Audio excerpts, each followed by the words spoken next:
to another session of Toxic Tuesday. Therapy for the people. My people. Hello, my beautiful people. It's the King I welcome you back to another Toxic Tuesday where we turn our bad into good situations. Toxic Tuesdays are all about you, your mind, your body, your soul. I believe if we can control those three things, we'll find happiness. Tonight on Toxic Tuesday, session number 32, we're going to be talking about thriving together, the ultimate guide to successful co-parenting. Don't we all need that? Yes, we do. And you know who needs it more importantly than us? Our babies. Let's get into it. Now, if you've been watching this show at all, you know I got something good for the body, y'all. Yes, I do. Being the mad juice scientist that I am, being that I love cooking straight out of the King's kitchen and whipping up these marvelous juices, I got another one for y'all. Yes, I do. So I'm keeping everybody fly and hydrated all summer. Let's combine that. Let's call it fly-drated all summer. Tonight's juice is going to be cucumber melon juice. Cucumber's great for you and great for hydration. Melon's great for you and good hydration. They're both the same color. That's why it's looking like an incredible Hulk. No hypnotic. So before I give y'all this wonderful recipe, I'm going to give y'all a minute to subscribe. Go ahead. I'm going to sip this juice while y'all do it.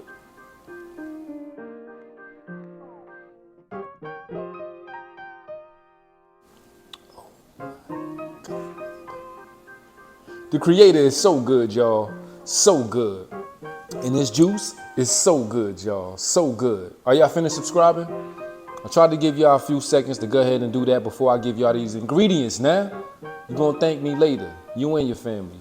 Hold on, just in case y'all ain't do it yet.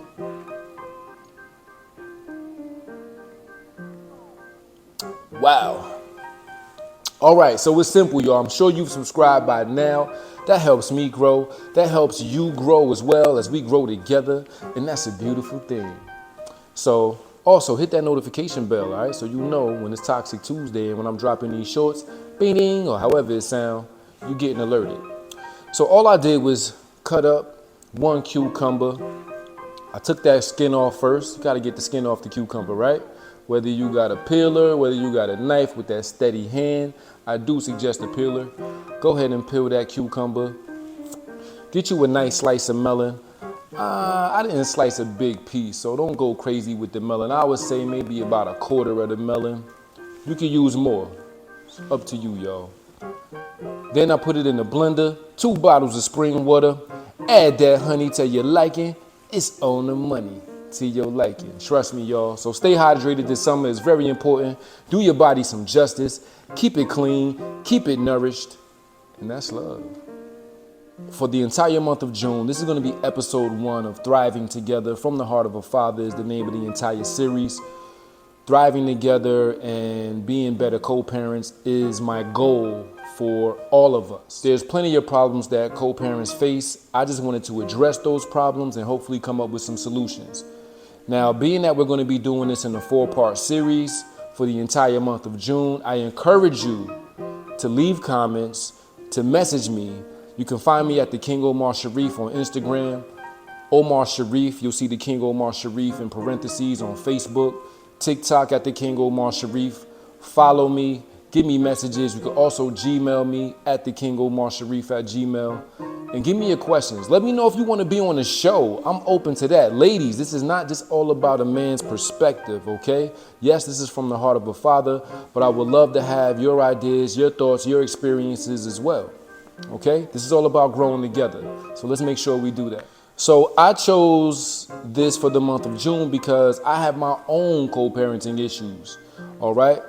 I have little ones, and trying to get along with their mother for the sake of the children, it can be an obstacle, and it has been an obstacle, all right? She has her reasons for feeling the way she does. My job and my duty as a father is to protect my children, to make sure that they're happy, to make sure that our disagreements as parents doesn't affect them, okay? That's my main objective, one of my main objectives in life, okay? Other than helping you people out there, my family out there. But that's why I wanted to do this in a 4-part series. There's so many things to cover. I'm gonna try to do these things as quickly as possible. And if all goes well, maybe we'll progress into something else after this, all right? So stay tuned for that as well. So let's dive in. So before we talk about co-parenting, what happens before you become a co-parent? You gotta meet somebody. You gotta have sex with somebody. You gotta slip up in many cases, right? Not using protection. We all see all kinds of shows out there. You are the father. You are not the father. People get shattered. Families get shattered. People's emotions are on roller coaster rides because some of these men do want to be the fathers. But oftentimes, the woman doesn't even know which one of the guys she slept with is, right? Or you have that guy that's in denial because he doesn't want to be a father or he doesn't want to be with that particular woman, right? So it works both ways. Whatever your reasons are for being in a tough situation or a situation you don't want to be a part of, you got to think about where it all starts. It starts in the beginning.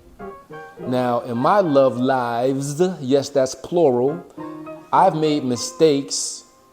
Now that I've made them and I can look back at them, I've made my mistakes because I've rushed into things. I wasn't practicing patience. Patience wasn't something that I was exploring, because when you feel all those butterflies and you're happy in the beginning, everything just feels right. You create these bubbles and then there's only you and that individual and that other person in the bubble. Nobody else can reach inside of your bubble, right? We all get to that loving place where you're just like, oh, nothing could ever go wrong. Until dun, dun, dun, dun, it goes wrong. Practice patience, y'all, please, all right? Before we get into these unwanted situations where you become a parent with somebody that you don't know, don't love, don't like, none of that. Because that's going to be the start and the very beginning of a lot of issues that you may have as co-parents. Now, what is co-parenting? Co-parenting is the shared responsibility between two parents, okay? It's a collaborative, joint team membership. At least that's what it's supposed to be, okay? You share the responsibility of the child's well-being, the child's upbringing, the child's development, all right? How happy that child is, how loved that child is, how encouraged that child is. As parents, that is your responsibility. Fathers help their children in a variety of ways with their emotional development, their cognitive development, their social skills, their role models for their children, like moms are too, not to take away from a mom, but I'm speaking from a father's heart right now. Fathers are also good for discipline and boundaries, their mental and physical well-being, and for their self-esteem and confidence, all right? So those are roles of fathers, and you can go into depth because I did a whole video on the importance of fatherhood. I love being a father. And I'm sure there's many men, many dads out there that also love being fathers. But there's a lot of men that don't. And those are the ones that I kind of want to speak to. Oftentimes, we don't have that fatherly foundation that we needed as young boys and as young girls. I know I didn't. I have father figures, but not actually have my father there. So I wanted to make sure that I didn't want my children to feel what I felt, even though me and their mom aren't together. So that has its own obstacles, but I didn't want my children to be affected because I'm mad at her or she's mad at me, or we can't make decisions on that and get along and whatever the case may be. I want to keep the children separate from the adult stress and the adult disagreements. Now, this may be hard to do, what I'm about to point out next. You have to be selfless. Oftentimes, as co-parents, we find ourselves only thinking about us. Me, me, me, me, me. I want. I want to control this. I want to control that. I said this. You better listen to me. But we can't wrap our heads around that because that's small, right? That's very small. And that makes us selfish, okay? You got to go from being selfish to selfless. One way to go from selfish to selfless is to reflect on your motivations. What motivated you to make that decision? What motivated you to react and respond a certain way? Where the kids end up seeing it and they confused, they hurt, they like, why mommy, why daddy talking to each other like that? All they know is love and happiness until we show them different, right?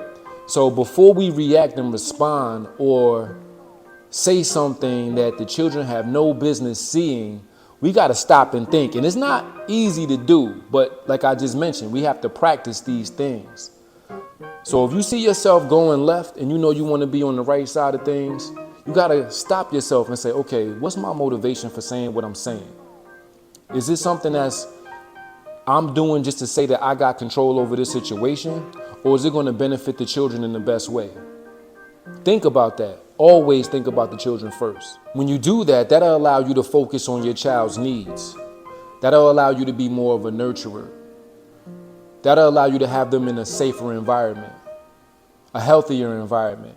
Because when you put your stuff to the side and you say, you know what, even though I don't like him or her, even though I don't like the way they live, even though I don't like the way they do things, I got to think about my babies and how they can benefit best from this co-parenting situation.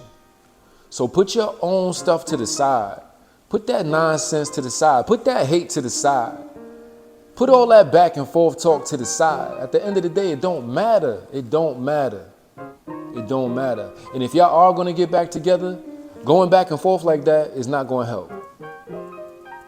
Arguing, disrespecting each other, calling each other out each other's names, especially in front of the kids, is never going to get y'all back together. And if y'all do get back together, you're probably going to fail again. And I never wish that on y'all. But because you didn't fix whatever was broken before you made those decisions, it's probably going to be a reoccurring cycle, unfortunately. Another thing that'll help you go from selfish to selfless is to improve your communication. They say communication is key, right? So while you're communicating with the other co-parent, make sure you're honest, make sure you're open, make sure you're clear, you're exact, and you have good intent. Because if you do those things, then the children will only benefit. They'll still feel the love. Even though you there and they there, they'll still feel the love. Okay? So that's very important. Be clear about everything. Be open about everything. Because this is going to give your children the best odds and the best chances of being happier. So we're going from selfish to selfless. And we got to be able to compromise. We got to be able to collaborate. Compromising means I'm going to listen to what you have to say. I want you to listen to what I have to say. Because we both have the child's best benefit in place. Our intent is to make our children's lives better. So how do we do that? I don't need to take complete control over the situation and say, I, me. I'm going to say what goes on here. We got to be able to have open conversation, again, better communication skills amongst each other. Be honest with each other. What are your motivations here? Because if I feel like you don't have any ill will behind what you're saying, and if you feel like I don't have any ill will behind what I'm saying, why wouldn't we be able to collaborate and make great decisions for the babies? Why wouldn't we? But it's when you think somebody lying to you, when you think it's somebody not doing what they're supposed to be doing, when you think it's somebody trying to get over on you and really don't care about the children's well-being, that's when things start getting a little edgy. That's when they switch up. That's when you be like, hold on. How you gonna do that? How's that making it better for the babies? So as long as y'all are honest and open and y'all can collaborate on these ideas, then it should make things a lot selfless instead of selfish. Being selfless means that you're able to prioritize stability. That means you can be consistent. That means you're applying rules and regulations and structure within this experience as a co-parent. And both of y'all should be able to agree on the same thing. So when they go from mommy house to daddy house, it's not like two completely different worlds. So if we can agree on things, you see how things are just lining up, y'all? They all go together, one after another. Then we should be able to create this structure in our children's lives. We should be able to create this firm mommy and father foundation for our babies. One thing that'll stop a lot of people from thriving as co-parents and thriving together will be the fact that they feel like they don't need any help. It's the fact that they feel like they don't need to go to therapy. It's the fact that sometimes they don't want to go to court because I don't need nothing from him. Me and my babies are fine. They got everything they need. Oh, we don't need nothing from you. Yo, I don't need nothing from her. We got this. I got this. My children don't need for nothing. They can have so much more though. If you just put your attitude to the side. If you put that hate to the side. It's all about your child's experience. Why not want them to have more? They deserve more. We made them. So let's give them everything we can, collectively. I also want to point out that just because we have broken relationships doesn't mean that we have to have broken babies. Just because our relationship didn't work out doesn't mean that we can't thrive together as co-parents to allow our children to have the absolute best experience we can offer them. Our children deserve to see us having a positive co-parenting dynamic. They deserve to see mommy and daddy getting along. They deserve to see mommy and daddy still having love for each other. They deserve to see that. We're still a part of the nest, even though one person might be there, the other person might be there. But we still have a unity here. And children deserve to see all of that love. They shouldn't just see back and forth. And oftentimes we forget as parents, and that's what it ends up becoming. I had to catch myself, say, hold on. I'm allowing this to happen, which isn't how I am with anybody else on earth, right? So why am I allowing disagreements or something that you feel somebody was doing intentional to not benefit the children, get you out of character to the point where it's now being witnessed by the children and they just soaking all that in and messing them up? We got to think before we react. We got to think before we respond. We got to calm down before we react. We got to calm down before we respond. And if it ever has to get like that, you got to make sure the baby's on around. And no matter how mad or upset you get at a mother or father, we should never allow that to intervene with our children's time that we spend with them. A lot of times when you're dealing with somebody and then things get all broken and then you don't want to deal with that person, or you so hurt or you so upset that you like the kids getting less love. We don't need them to get less love. We don't need them to be hurt because we hurt. We don't need them to cry because we cry. That's something we got to deal with on our own time. But when it comes to these babies, oh, they about to feel this love. They're going to get these hugs. They're going to get these kisses. They're going to get these daddy I love yous. They're going to get these mommies I love you. The last thing that I want to point out is access to support systems. What that is even though mommy and daddy may not be together in the house, they still have other adult figures in their lives. And hopefully they're positive adult figures in their lives. Now, when a parent moves on and says, okay, I'm ready to be in a relationship with somebody else, or I may marry again and have a step parent, you know, everybody's antennas are going up. Who this person? You got to be a whole investigator to check up on this person that's around your babies, because we don't play with our babies. So hopefully, Creator willing, it is a positive and loving individual who enters your children's lives, where they can learn from that individual, where that individual can lead them. It's bad enough that mommy or daddy may not be in the house every day, but when somebody else steps in and can fill in those blanks, then that got to be a beautiful thing. I have a stepfather myself. He's been in my life since I was 7. And I recall when he was coming around, my grands and everybody, it wasn't always welcoming. It took some time because you got to fill that person out. You're not just going to be like, oh, okay, just because she chose you, we choosing you too. Not right in the beginning. It don't work like that. So it takes time for you to say, okay, I can see the good in this person, before we can say, all right, I can let down a little bit. All right, y'all, this was episode 1 of From the Heart of a Father. Like I mentioned, this will be a 4-part series. We'll be doing this every Tuesday for the month of June. Hopefully you can take some of these things that I mentioned and apply them to your life, into your co-parenting dynamic, so we can make it better. Get y'all some of this cucumber melon juice in your house. It's gonna help y'all as well. And I look forward to seeing y'all next Tuesday with some more great things to point out, some more great solutions to bring to the table. As always, y'all, it's the King Omar Sharif, and that's love.